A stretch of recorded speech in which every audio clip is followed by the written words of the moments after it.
নমস্কাৰ বন্ধুসকল, এই ভিডিঅ'টো খুবেই প্ৰয়োজনীয় হ'বলৈ গৈ আছে।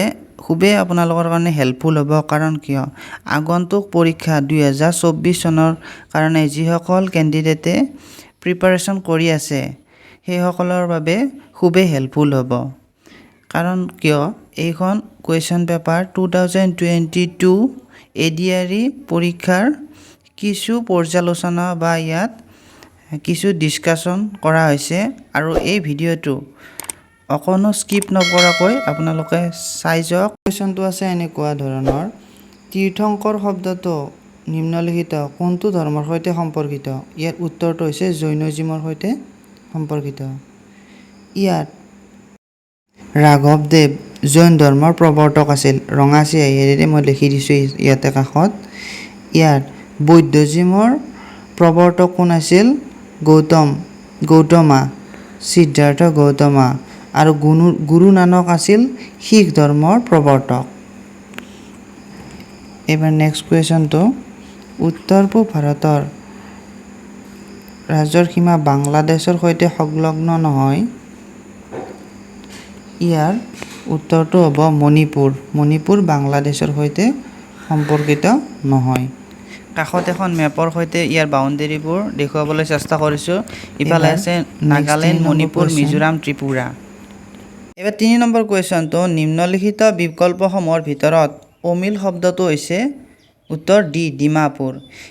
ইয়াৰ ডিমাপুৰ হৈছে নাগালেণ্ডৰ ভিতৰৰ এখন সৰু ডিষ্ট্ৰিক্ট বা সৰু জিলা এখন ডিমাপুৰ। আৰু Gangtok is the capital of Sikkim, Imphal is the capital of Manipur আৰু Agartala is the capital of Tripura. ছিকিমৰ ৰাজধানী গেংটক, মণিপুৰৰ ইম্ফল, ত্ৰিপুৰাৰ আগৰতলা। ইয়াৰ মই ৰাজধানীকেইটা কৈ দিছোঁ। এইবাৰ নেক্সট কুৱেশ্যনটো 4 নম্বৰ: লাই হাৰোৱা উৎসৱটি কোনটো জনগোষ্ঠীৰ সৈতে সম্পৰ্কিত? ইয়াৰ উত্তৰটো হ'ব ডি মেইতে জনগোষ্ঠীৰ সৈতে সম্পৰ্কিত। 4 নম্বৰৰ উত্তৰ ডি। ইয়াত যিহেতু এই অপশ্যন মিচিং আছে, ইয়াত মিচিংসকলৰ প্ৰধান উৎসৱ কি হ'ব? আলি আই লৃগাং। এইবাৰ নেক্সট কুৱেশ্যনটো 5 নম্বৰ: কাংলা দুৰ্গটি উত্তৰ পূব ভাৰতৰ কোন ঠাইত অৱস্থিত? ইয়াৰ উত্তৰ হৈছে ইম্ফল। ইম্ফলত কাংলা দুৰ্গটি আছে। ইয়াত মণিপুৰৰ ৰাজধানী ইম্ফল। এইবাৰ নেক্সট কুৱেশ্যনটো: এইবাৰ নিম্নলিখিতসমূহৰ কোনটো শুদ্ধ বিবৃতি নহয়? ইয়াৰ ভাৰতৰ সৰ্ববৃহৎ লুনিয়া হ্ৰদটি গুজৰাটত অৱস্থিত। এইটো হৈছে অশুদ্ধ। ইয়াৰ ক'ত আছে? ভাৰতৰ largest salt lake Chilika lake. আৰু এটা আছে world largest salt lake Sambhar lake, ৰাজস্থানত আছে, ইণ্ডিয়াৰ চাম্ভা। এইবাৰ নেক্সট এইটো কৈ দিলোঁ, 6 নম্বৰৰ ডিটো আনচাৰ কাৰেক্ট। এইবাৰ 7 নম্বৰ: ভাৰতৰ নিৰ্বাচন আয়োগৰ মতে ৰাষ্ট্ৰীয় দল ৰূপে স্বীকৃতি পাবৰ বাবে কোনো এক ৰাজনৈতিক দল কমেও কিমানখন ৰাজ্যত স্বীকৃত ৰাজনৈতিক দল হিচাপে গণ্য হ'ব লাগিব? ইয়াৰ উত্তৰটো হ'ব 4। ইয়াৰ উত্তৰটো হ'ব 4। এইবাৰ নেক্সট 8 নম্বৰ: নিম্নলিখিত ব্যক্তিসমূহত কোনগৰাকীয়ে কৈছিল স্বৰাজ মোৰ জন্মগত অধিকাৰ, মই ইয়াক লভিমে? ইয়াৰ উত্তৰটো হৈছে বাল গংগাধৰ তিলক। এনেকুৱা কুৱেশ্যনবিলাক পৰীক্ষাত চাব লাগিব, যেনে সত্যৰ সদায় জয়, মহাত্মা গান্ধীয়ে কৈছিল। Next question. এইবাৰ খুবেই ইম্পৰ্টেণ্ট কুৱেশ্যন: কোন বৰ্ষত আকবৰ আৰু হিমুৰ পানিপথৰ দ্বিতীয় যুদ্ধ হৈছিল? এইটো দ্বিতীয় যুদ্ধ 1556। প্ৰথম বিশ্বযুদ্ধ হৈছিল 1526 কাৰ বাবৰ আৰু ইব্ৰাহিম লোদীৰ মাজত। দ্বিতীয়খন হৈছিল আকবৰ আৰু হিমু 1556। আৰু তৃতীয়খন হৈছিল পেশ্বৱা বালাজী আৰু আহমদ শ্বাহ অব্বালীৰ মাজত। তৃতীয় যুদ্ধ হৈছিল কিমান চনত? 1761 খ্ৰীষ্টাব্দত। 1761 খ্ৰীষ্টাব্দত তৃতীয় যুদ্ধ হৈছিল পানিপথৰ। এইবাৰ নেক্সট কুৱেশ্যন: ভাৰতৰ নিৰ্বাচন আয়োগে ভাৰতবৰ্ষৰ কেতিয়া পোনপ্ৰথমভাৱে ভোটদানৰ বিকল্পসমূহৰ ওপৰত এটাও নহয় নোটা বিকল্পটো বলবৎ কৰিছিল। নোটা 2013 চনত। নোটা মানে ইয়াতে যিয়ে কোনোটো দলত মানে ভাল নাপায় সেইটো নোটা শব্দটো চুজ বাটাম টিপিব পাৰে। এইবাৰ নেক্সট 11 নম্বৰ প্ৰশ্ন, আন্তঃৰাষ্ট্ৰীয় ন্যায়ালয়ৰ মুখ্য কাৰ্যালয়টি কোন ঠাইত অৱস্থিত? দ্য হেগত অৱস্থিত। এতিয়া মই হেডকোৱাৰ্টাৰবিলাক ক'ত আছে কৈ যাম। UNCF হেডকোৱাৰ্টাৰ ক'ত আছে? ইয়াৰ ফুল মিনিংটো হৈছে ইউনাইটেড নেশ্যন চিলড্ৰেনছ ফাণ্ড। ইয়াৰ হেডকোৱাৰ্টাৰ আছে নিউয়ৰ্ক। এইবাৰ next IMF international monetary fund. ইয়াৰ হেডকোৱাৰ্টাৰ আছে ৱাশ্বিংটনত। WTO world trade organisation. ইয়াৰ হেডকোৱাৰ্টাৰ আছে জেনেভাত। এইবাৰ ASEAN হেডকোৱাৰ্টাৰ আছে জাকাৰ্টা। এইবাৰ UNDPৰ full form united nations development programme. ইয়াৰ হেডকোৱাৰ্টাৰ আছে New York. WHO world health organisation. ইয়াৰ হেডকোৱাৰ্টাৰ আছে জেনেভাত ইয়াৰ হেডকোৱাৰ্টাৰ আছে। এই হেডকোৱাৰ্টাৰবিলাক ক'ত ক'ত আছে পৰীক্ষাত প্ৰায়ে দেখিবলৈ পোৱা যায়। এইবাৰ নেক্সট 12 নম্বৰ কুৱেশ্যন, ৰাওলাট আইনৰ নিম্নলিখিতসমূহৰ কোনটো পদক্ষেপ অন্তৰ্ভুক্ত আছিল? ইয়াৰ উত্তৰটো হ'ব বিচাৰ অবিহনে কাৰাবাস। ইংৰাজসকলে ভাৰতীয়সকলৰ ওপৰত বিচাৰ অবিহনে কাৰাবাস দিছিল আৰু এইটো কিমান চনত হৈছিল? 1919 চনৰ মাৰ্চ মাহত এই ৰাওলাট নামে এখন আইন জাপি দিছিল ভাৰতীয়সকলৰ ওপৰত ইংৰাজসকলে। মাৰ্চ মাহত এইখন ৰাওলাট আইন প্ৰৱৰ্তন কৰিছিল। এইবাৰ নেক্সট 13 নম্বৰ, ভাৰতৰ উচ্চতম ন্যায়ালয়ে কোন বৰ্ষত প্ৰথমগৰাকী মহিলা ন্যায়াধীশ নিযুক্তি দিছিল আৰু কাক নিযুক্তি প্ৰদান কৰিছিল? ইয়াৰ উত্তৰটো হ'ব চি 1989 ফাতিমা বিবিক নিযুক্তি দিছিল। এইবাৰ নেক্সট 14 নম্বৰ প্ৰশ্নটো, কোন চনত ভাৰতবৰ্ষৰ ভোটাধিকাৰ লাভ কৰাৰ ন্যূনতম বয়স 21 বছৰৰ পৰা 18 বছৰলৈ হ্ৰাস কৰিছিল? ইয়াৰ উত্তৰটো হৈছে 1988। ইয়াৰ উত্তৰটো হ'ব 1988 বি। এইবাৰ নেক্সট 15 নম্বৰ প্ৰশ্নটো, কোন বৰ্ষত ব্ৰিটিছে ভাৰতৰ ৰাজধানী কলিকতাৰ পৰা দিল্লীলৈ স্থানান্তৰ কৰিছিল? ইয়াৰ উত্তৰটো হ'ব এ 1911। আৰু যদি আমি আনফালৰ পৰা চাব পাৰোঁ, আগতে অসমৰ ৰাজধানী শ্বিলং আছিল। শ্বিলঙৰ পৰা গুৱাহাটীলৈ কেতিয়া শ্বিফ্ট হৈছিল? ইয়াৰ উত্তৰটো হ'ব 1973 শ্বিলঙৰ পৰা দিছপুৰলৈ ৰাজধানী পৰিৱৰ্তন হৈছিল। চুহুংমুঙৰ ৰাজত্বকালত মূলা গাভৰুৰ স্বামীৰ নাম কি আছিল? ফ্ৰান্সেংমুং বৰগোহাঁই। এইবাৰ নেক্সট 17 নম্বৰ কুৱেশ্যন, কোন চনত governor general of India viceroy উপাধি দিয়া হৈছিল? ইয়াৰ উত্তৰটো হ'ব 1858 খ্ৰীষ্টাব্দত। এইবাৰ নেক্সট 18 নম্বৰ কুৱেশ্যন, নিম্নলিখিত কোনটো সাংবিধানিক ব্যৱস্থাৰ আধাৰত বড়োলেণ্ড টেৰিটৰিয়েল কাউন্সিল সৃষ্টি হৈছিল? ইয়াৰ উত্তৰটো হ'ব চি 6ষ্ঠ অনুসূচীত বড়োলেণ্ড কাউন্সিল সৃষ্টি হৈছিল। এইবাৰ 19 নম্বৰটো কি আহিছিল? এইবাৰ 19 নম্বৰটো পাকয়ং বিমান বন্দৰটো ক'ত? উত্তৰ হ'ব ছিকিমত আছে এই বিমান বন্দৰটি। এইবাৰ নেক্সট 20 নম্বৰ, হৰপ্পা খননৰ সকলো স্থলতে উমৈহতীয়াভাৱে প্ৰাপ্ত প্ৰাণীৰ চিত্ৰটো হৈছে এশিঙীয়া ষাঁড়। এইবাৰ অলিম্পিকত কেইটা আঙুঠি আছে? ইয়াৰ উত্তৰটো হৈছে 5টা আঙুঠি আছে। নীলা, হালধীয়া, ক'লা, সেউজীয়া আমেৰিকা। ইয়াত মই দেখুৱাই দিছোঁ নীলাটোৱে কি সূচাইছে?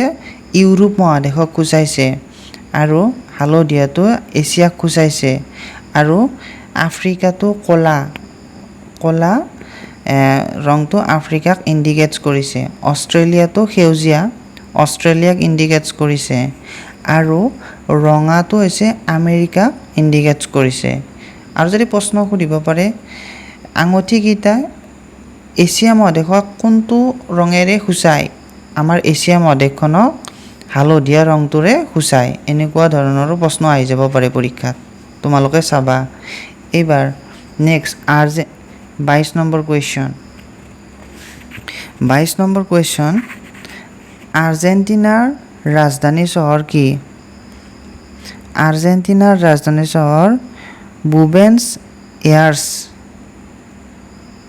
আৰ্জেণ্টিনাৰ ৰাজধানী চহৰ হৈছে বুবেনছ এয়াৰ্ছ।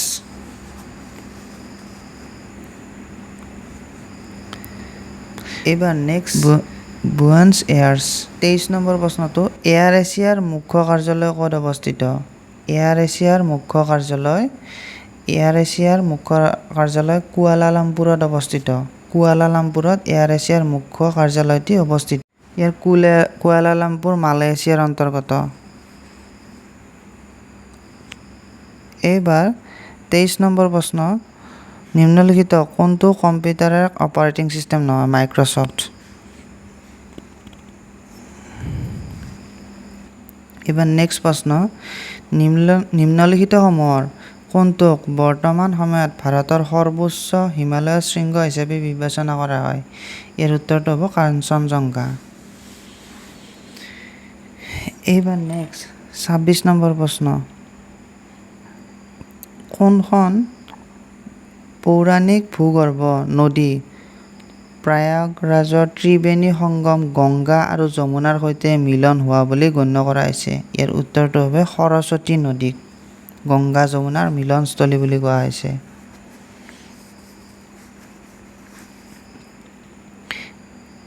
এইবাৰ 27 নম্বৰ, নিম্নলিখিত কোনবিধ কেৰেট এককত জোখা হয়? ইয়াত সকলোৱে জানে সোণক কেৰেটত জোখা হয়। এইবাৰ 28 নম্বৰ প্ৰশ্ন,